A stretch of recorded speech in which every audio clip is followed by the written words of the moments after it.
and we're going to explore, and review some of the food in our school campus.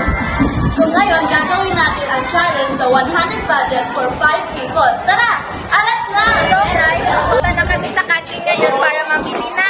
So hi guys, we are here in the canteen. So gagawin na natin yung challenge, so 100 pesos sa 5 people. So let's go! Kasya ba ang 100 pesos sa bibilhin namin? Let's see. So para sa ito, kasi ang 100 pesos. Para sa mga kwan. Kaya kwan.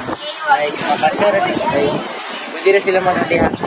Para sa inyo, magkasya ang 100 pesos sa 5 katao. Kasya. Kasya? Kasya. Bibili kami ng sa halagang 10 pesos. Dalawang Kwan, maglaman. Din ano pa?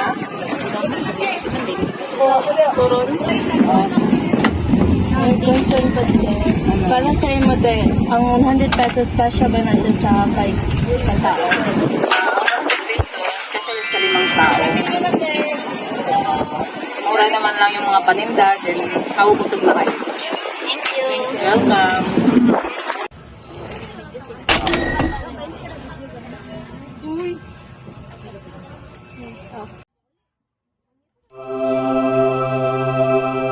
Na 5 lang. Kasi 5.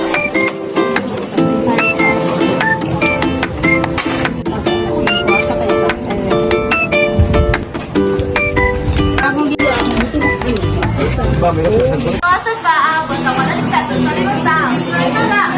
Kaya tayo! Arat na!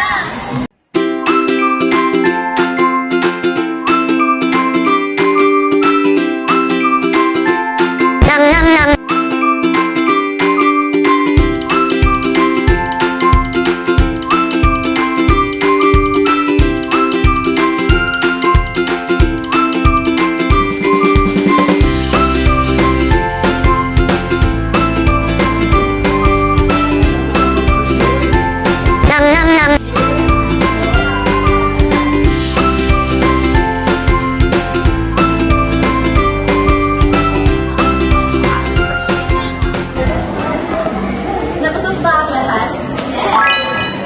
At ngayon, i-rate na namin ang mga pagkain kung ano ang mas budget-friendly at ano ang ma-recommend namin. So, una, wala sa unang tindahan, okay naman kung sa iba lahat. Sa 100 pesos, makakain ang 5 tao sa isang asos. All good na ang 5 tao.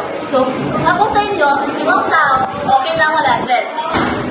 Meron ako hindi ma-recommend if nagpa-budget kayo is like this. Dahil 20 pesos and masyado pricey para dito.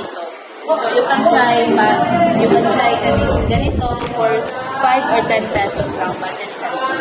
So, susunod, once again, goodbye mga kapatid!